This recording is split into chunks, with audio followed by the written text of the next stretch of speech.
Hiya, and thanks a bunch for joining me today. In this video, you'll discover how to mess up your images in Photoshop for an artsy technique I have chosen to call moving parts.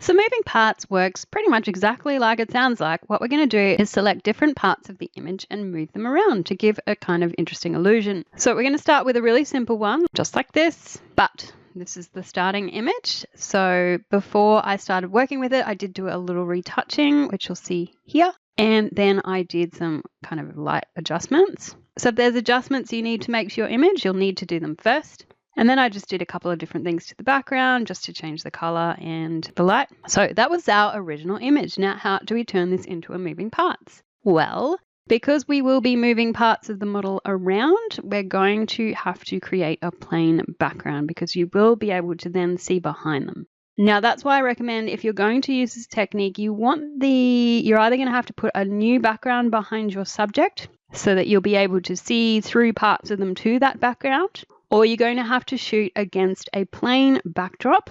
And there's a couple of ways you can do this. You could take a shot without the model and then with the model, so you've got that bit behind them. Or you can use things like content-aware fill to remove the model, so you've got a plain background. But without getting too complicated, all I'm going to do is just create a new background behind them. And that's why when you've shot against a plain background, that's going to be a whole lot easier to cut them out and just put a new background behind. So I created this background. And so to create a color like this, what you'll need to do is go to your little adjustments half pie icon down the bottom here, and then you'll choose solid color. So that color can be anything you'll like. You'll get a color picker up here. Now, something I like to do with solid color is just hit OK and then turn it off. Then I can hold down Alt or Option, and my cursor turns to a little eyedropper. And I can sample a color from the image. So let's say we sampled a skin tone, maybe from here.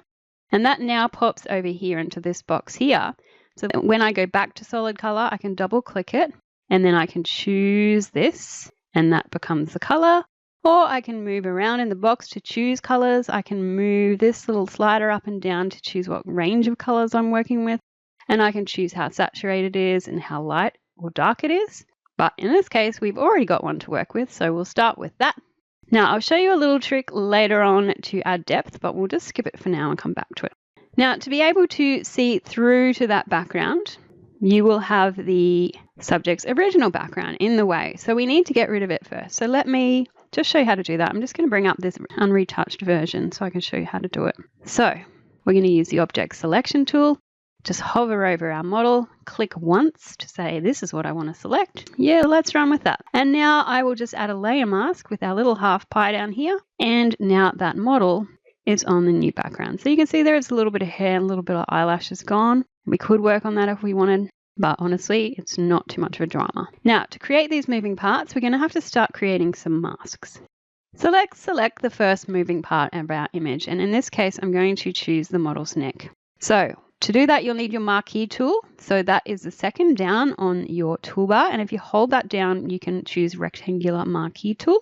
And then I'm just going to select a bit of the model. And I actually don't want it selecting this neck shadow. So I'm going to press Ctrl or Command D and try again. And then once that's selected, I'm going to make sure that that main model layer is selected in the toolbar. And I'm going to press Ctrl or Command J. And what that's going to do is put the neck on its own layer. Now, the problem is, if we go moving that around now, so let me show you, you can still see the original model's neck behind. So we now have to mask that out of the original image. So to do that, I'm going to Control or Command click to reload that neck selection. And then making sure that original main model layer is selected, I'm going to add a layer mask. And now it has dropped out everything but the neck, which is the opposite of what we want. So I'm going to press Control or Command I to invert it. And now it has everything but the neck.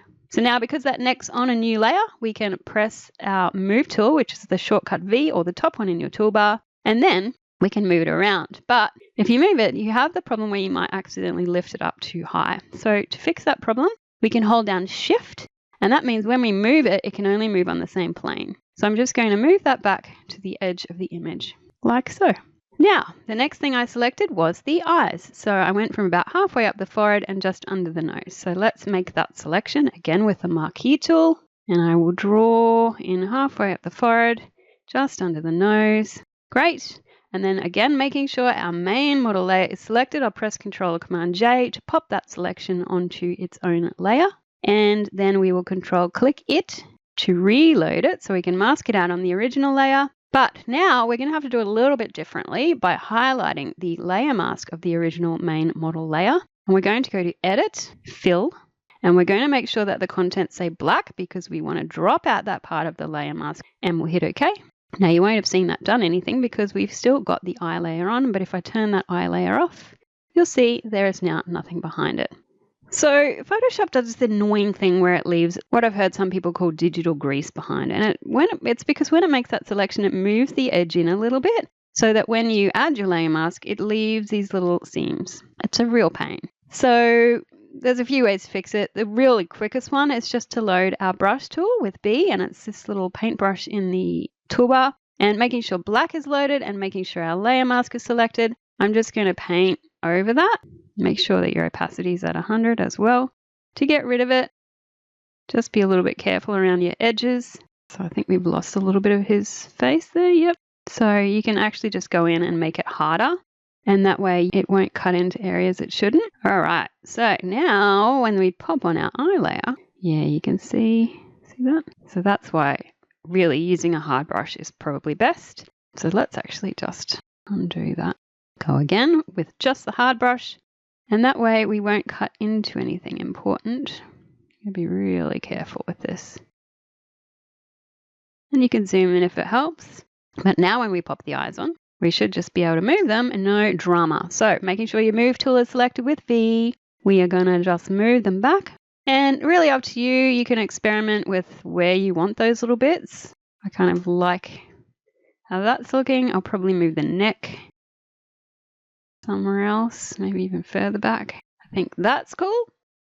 I then added the levels just because I felt the highlights were just a little bit too hot. So that just pulled everything down a bit. But there's one other thing. I don't love looking at a plain background. Like whenever you photograph a background, the light's hitting it from different ways. There's usually a little bit of depth to it. And so when you pop in these plain backgrounds, you get this issue of where it's just really, really flat.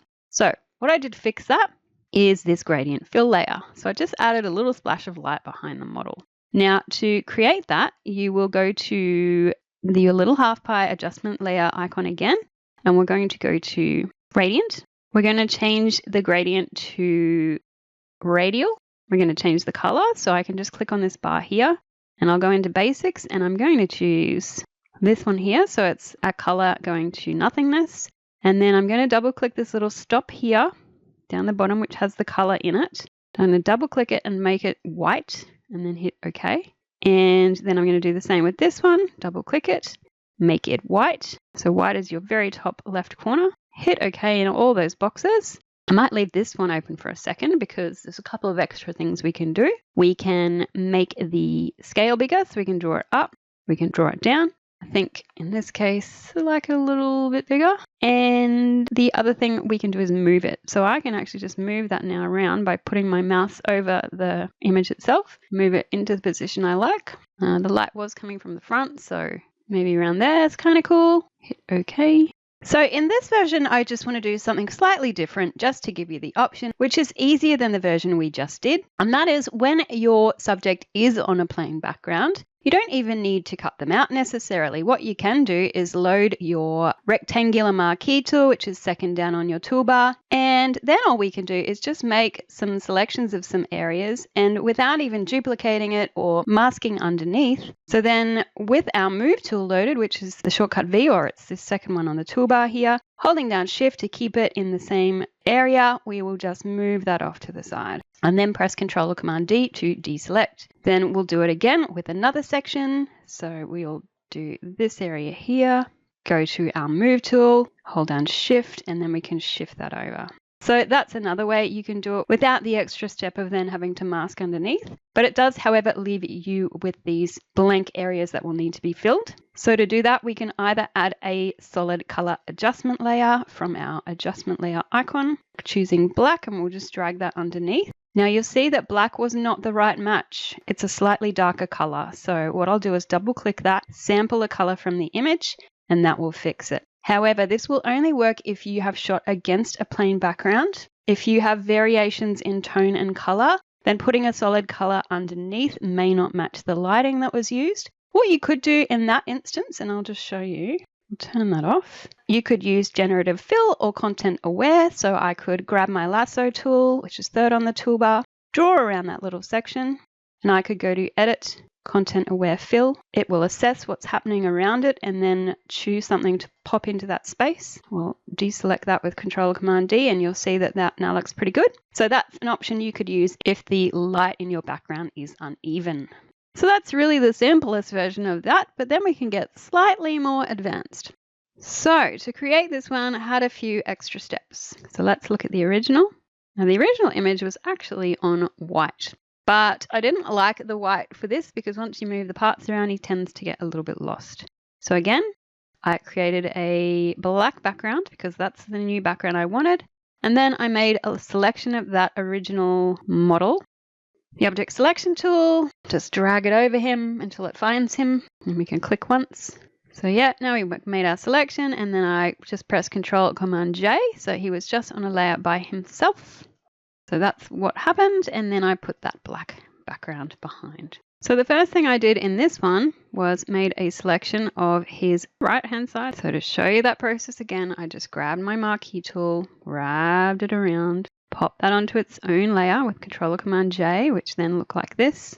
And then pressing Control or Command on that layer mask, I then masked that out of the original background. Then I took this bit and I made a selection of this bit. So inside of here. So this time I made a smaller segment, press Control or Command J to put that on its new layer, and made sure to mask that out of the original image. And then we ended up with this. And I moved this bit down. Then I did the same on the left-hand side. I made a selection of the left third of him, popped it onto a new layer. It would have looked like this. Then I selected a little bit in here, popped that onto its new layer, and then masked it out of the layer below. And then for that center section, I just brought back his original layer and masked everything away except that slither. And I have, of course, moved things up and down. Now, I didn't mind this, but I thought, let's try now working with the opposite direction. So what I did is I highlighted all the layers I'd been working with, and I pressed Shift, Control, Alt, E, and that just created its own layer. So now I could turn all these layers off underneath, and they're all combined into one new layer. So what I then did is selected a slither of his chest, popped that onto its own layer, masked it out of the layer below, and then moved it over. Then I did the same again with the top of his head. I made a selection of that new compressed layer, masked it out of the original layer below, and then moved it over. And so that's how I got this final image. Now, there is a seam here I don't love, and there's something about this technique that leaves behind these weird seams. It's weird. It disappears when you zoom in. And again, I haven't actually bothered to clean up my little digital grease, so I will need to do that and zoom in really close to do it. So that is how you do like a 2-section one where you move in both directions and using a lot more slithers. Now, finally, I started getting really experimental with this, and I'm not going to dig into this one too much, but this is now turned into a fine art image that I've entered into a couple of competitions. But the difference with this is that I actually made like space between the different layers and move things around. And the other thing I've done, let's turn off some of these. You'll see that I've made some bits bigger and some bits smaller. Rather than show you exactly how this was done, I'm just going to work through it a little bit. So I created a plain background like I showed you before, and I just added in some shapes. That's just because I wanted to, no other reason. Then I added in some textures in the background. So then I just made a selection of her feet and masked out everything else. Then I made a selection of her legs and I made that bigger. So Control or Command T to transform it larger, like so. Then I made a section of her skirt but made that smaller. Then the top, and again made that smaller. And then the very top, which is a little bit larger. And then obviously I've moved things around and put space between them. I quite like the space. This was still a little too clean for me, however. So then I started messing with textures and color. And that's it. Like, I was just mucking around in Photoshop, and that is how this image is created, which I'm now calling the shape of things. So if you're ever looking for interesting ways to make your photos more unique and artistic, this is a great technique to play with. If you've enjoyed this video, please give me a like, and if you're keen for more, be sure to subscribe. Until we meet again, happy creating.